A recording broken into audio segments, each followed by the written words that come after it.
السلام علیکم.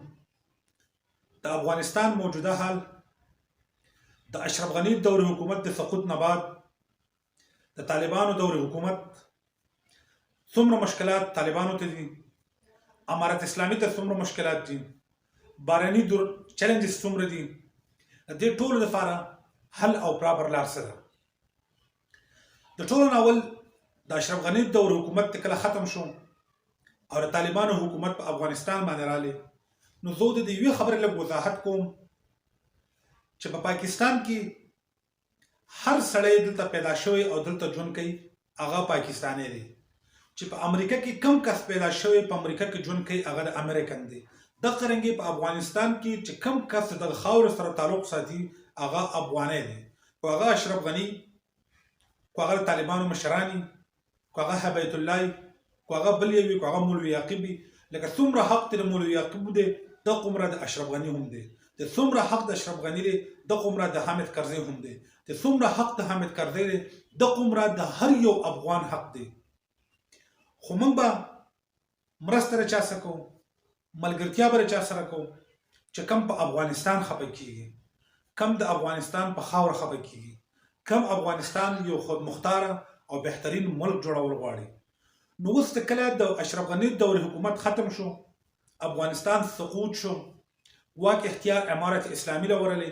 د امارت اسلامي چې څومره هم مشران دي دا هم افغانان دي، د افغانستان د خاور سره تعلق ساتي او په خپل خاور باندې مین خلک دي. اوس دغه خلک چې دا غواړي چې موږ په مده د کم چیلنج د دې موږ څنګه مخنیوي کوو، څنګه به افغانستان د دنیا مقابلې ته بیو، نو چند داسې شی نه دي چې دا طالبان وکړي. نو دې سره به د افغانستان او د افغانانو په زړه کې به د امارت اسلامي پیار محبت هم سیوا شي، په هغه باندې به خفګان هم شروع کړي. او زه دا امید لرم چې په لږ وخت کې به افغانان په پراپر چینل باندې په بینکونو باندې افغانستان ته روپۍ رالیږي، افغانستان به یو خود مختاره یو آزاد ریاست جوړ شي. د ټول ناول چې کله نوې حکومت راشي هغه ته مختلف چیلنجز دي، خو د ټول ناول به هغه د امن پیغام خوري. هغه به داسې خبرې نه کوي چې کم مې مخکې کولې. وره یو حکومت په اپوزیشن کې نو هغه ډېره غټ غټ خبرې کوي، خو چې کله هغه حکومت ته راشي نو بیا هغه په یو پراپر چینل باندې رواني. امارت اسلامي به اوس په یو پراپر چینل باندې ځي، دا به ځان ته مخالفین نه سیوا کوي، دا به د مخالفت خبرې نه کوي، بلکې دا به عام خلکو سره به یو ډیل کوي د افغانستان په لیول باندې، د پښتنو په لیول باندې او د اسلامي لیول باندې. د دې نه بعد څومره هم افغانان دي په خارج ممالکو کې دي، هغه ته مشکلات دي، د پاسپورت مسلې، ملکی مسلې، خارجي مسلې. ته دې طالبان یو پراپر چینل جوړ کړي دغه افغانان ته دا مسلې او دا مشکلات ختم کړي چې افغاني بچی ته د پاسپورت مسله نه، د ټیکټ مسله ورته نه، د افغانستان مسله ورته نه، هغه آزاد شي راتللی، هغه ته ډاکومنټیشن مسله نه چې دا مسلې د افغانانو ختم شي. چې کله دا مسلې ختم شولې نو په لکونه افغانان په خارج کې وخت لري، د افغانستان سره نور هم محبت سیوا شي، د حکومت سره به نور هم محبت سیوا شي. دویم چې کوم د افغانستان ملي بیرغ دی، درې رنګه بیرغ، د دې سره د طالبان لږ مینه محبت شروع کی. بالکل د هغه خپل یو بیرغ دی، امارت اسلامي خپل جنډه ده، د دغه بوله موږ قدر کوو، افغانان بوله قدر کوي، خو د ملي بیرغ د هم قدر شروع کی.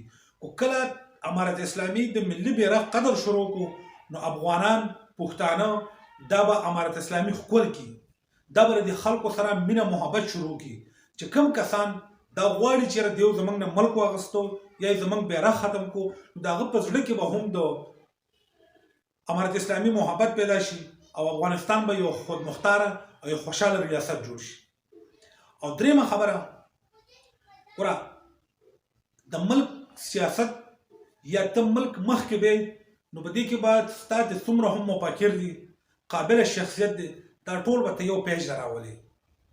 د حامد کرزي نه والا د عبد الله پورې او د اشرف غنی بابا پورې دا ټول افغانستان ته راولي.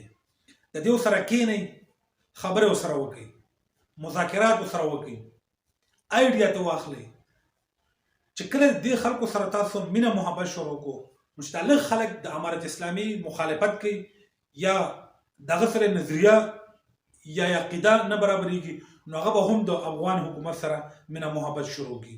نو چې کله تاسو اشرف غني بابا دې ملک ته راوستو نو خلکو به هغه مینه محبت ستاسو سره نور هم پسې وشي. او بل د افغانانو دپاره یو پراپر چینل جوړ کړي چې هغو ته د دنیا په ممالکو کې مشکلات نه وي. دومره معدنیات دي زما په ملک کې دا راوچت کړي، په دې روزګار وکړي، د چاینا سره وکړي، اقتصادي پالیسیانه جوړې کړي، ریلیشنشپ ډیولپ کړي. ګوره ستا ریلیشنشپ ته ډیولپ کېږي نو دا په دې ګروګانو باندې ډیولپ کېږي د کوم اشرف غني بابا دی، حامد کرزی دی، عبدالله دی، یا نور د افغانستان پخواني مشران چې کوم دولت دپاره مینه لري او یو سوچ لري. دغه هغه خلک دی چې دوی په انټرنیشنل سطح باندې تعلقات دي، ستا ملک شي تسلیمولی، دا دنیا ته شي خوستلی چې افغانستان اوس یو خودمختاره ملک دی، یو آزاد ملک دی او دا په نړۍ کې په دنیا کې دا په امن سره اوسېدل غواړي، خپل ځان له یو قانون لري، خپل ځان له یو اصول لري. دغه اصولو په دننه د ټولو دنیا سره تجارت کول غواړي، د ټولو دنیا سره ښه تعلقات جوړول غواړي. نو دغه ګروګان دغه مشران ستاسو دا مسایل شي حل کولی. والسلام.